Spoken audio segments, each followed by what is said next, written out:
Hello all, Ives wish you a Merry Christmas. Let's go back to 1911, and here's the Ives catalog with mechanical and electric trains. In 1909, Ives revised their line, changing all the molds, making them a little more streamlined. They came out with this nice cast 25, as you can see here in the catalog. And you have the matching lithograph cars here, which we were running. This was their top-of-the-line mechanical O-gauge engine.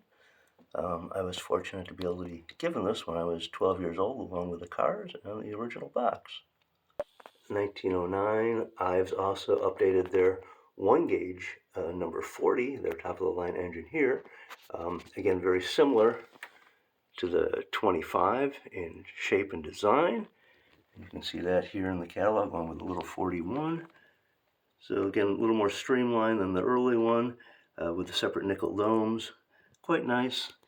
And you have the white cars that we're pulling. By 1911, mechanical trains were fading. Everything was going to electric, if you had it in your house. So Ives introduced their electric trains in 1910, and throughout the year they were adding additional engines. And here's the 1125.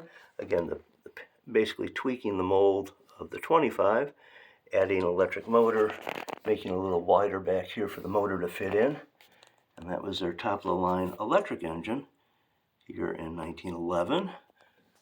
This one probably dates to about 1914, 1915, pulling their lithography cars here. So this was kind of the top of the line for Ives. Nice American type, cast iron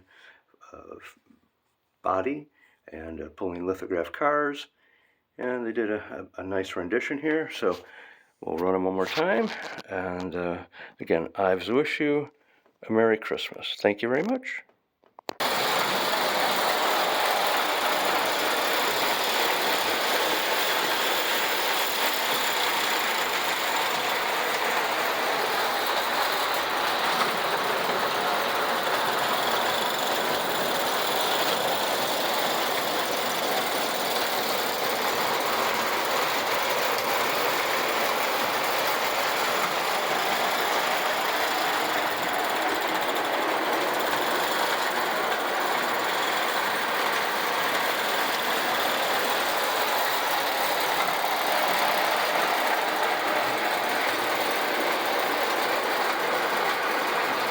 Okay.